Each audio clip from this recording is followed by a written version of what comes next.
Good evening, boys and girls. It is Miss Underwood, and one of our classmates recently wrote Miss Underwood a letter through our Snailed It program that one of her favorite books was by Scaredy Squirrel, and that reminded me that I had brought home one of Scaredy Squirrel's books, and this is Scaredy Squirrel Makes a Friend, and Scaredy Squirrel is a fun character. This story is written by Melanie, and Scaredy Squirrel is a little bit worried about everything. So at the beginning of this story, it says, warning, Scaredy Squirrel insists that everyone brush their teeth with germ-fighting toothpaste before reading this book. So if you have not brushed your teeth with germ-fighting toothpaste, you need to make sure that you run and go brush your teeth really fast before you listen to the reading of this book. Now, Scaredy Squirrel will do really good during this time where we're supposed to be taking really good care of getting rid of germs, because Scaredy Squirrel does not like germs at all. But let's take a look at what happens in Scaredy Squirrel's book today. Scaredy Squirrel doesn't have a friend. He'd rather be alone than risk encountering someone dangerous. A squirrel could get bitten. A few individuals Scaredy Squirrel is afraid to be bitten by: beavers, walruses, bunnies, piranhas, Godzilla. Now, sometimes Scaredy Squirrel's scared of stuff that's not reasonable. So Scaredy Squirrel finds interesting ways to pass the time all by himself. He reads the phone book. He whistles. He crafts. He yawns. He knits. He chats, and it looks like he's chatting with a puppet. He counts until one day he spots someone perfectly safe. A goldfish. The perfect friend, according to Scaredy Squirrel. Bubbly personality. Squeaky clean. Quiet. No teeth. Germ-free. Doesn't do much, but is 100% safe. A few items Scaredy Squirrel needs to make the perfect friend: a lemon, a name tag, mittens, comb, a mirror, air freshener, toothbrush, and a chew toy. How to make the perfect first impression: prepare freshly squeezed lemonade. Make sure name tag is visible. Hello, my name is Scaredy. Tame bad hair. Brush teeth thoroughly and practice smile. Check for nutty breath and food caught between teeth, so make sure you're practicing your smile. And wear mittens to hide your sweaty paws. Use pine scent to smell delightful and follow the perfect plan. See, Scaredy Squirrel is always a really good planner. The perfect plan. Step 1, toss down a chew toy to distract the biters. Step 2, use the mirror to check hair and teeth. Step 3, run to the fountain.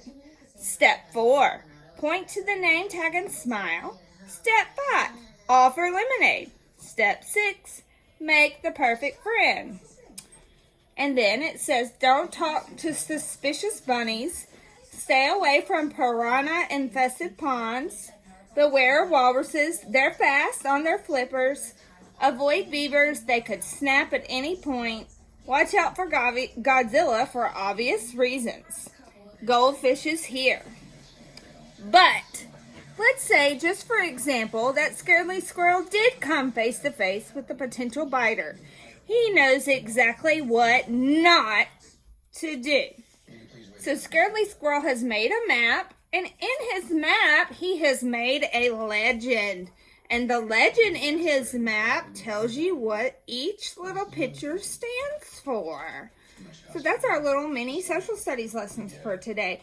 A map that has a little picture on the side with a guide as to what each picture is a legend. So now we're going to find out. Scaredy Squirrel knows what not to do when he comes in contact with the biter.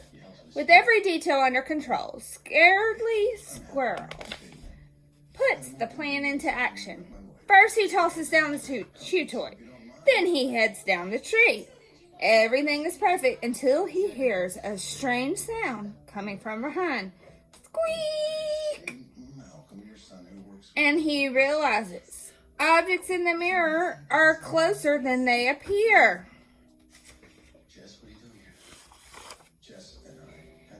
It's a dog. It was not part of the plan. The dog chases Scaredy around the bush, around the fountain, and around in circles.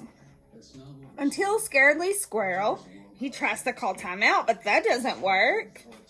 Let's see, until Scaredy Squirrel does what? Plays dead. 30 minutes later, 1 hour later, 2 hours later.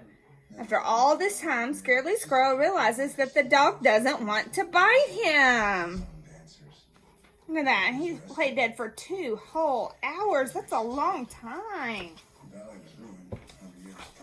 He just wants a friend. Scaredy Squirrel points to his name tag and smiles. They play fetch. They play hide and seek. And they play dead. Then he starts chasing his new body. Scaredy Squirrel forgets all about the goldfish, not to mention the walruses, bunnies, beavers, piranhas, and Godzilla, and time flies when you're having fun.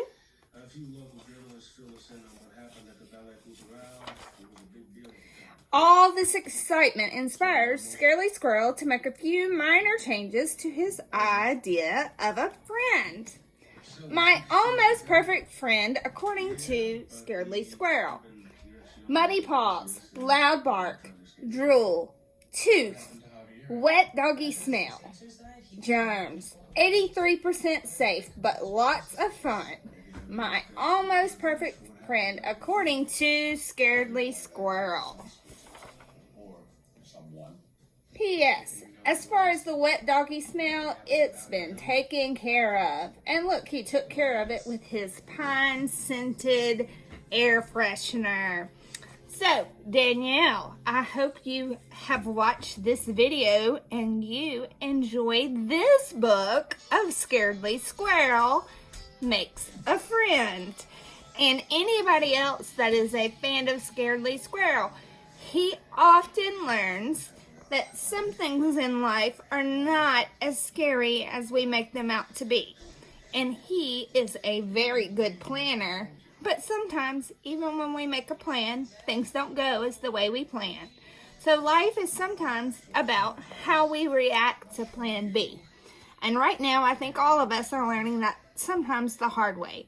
That sometimes the way we want things to go or the way we plan things to go is not how they actually go.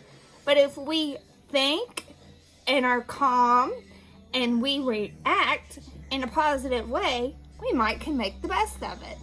So, I hope that you have a great night, and we will see you virtually tomorrow. Don't forget, Miss Underwood loves you from the top of your head to the bottom of your feet, and I will see you soon. Bye.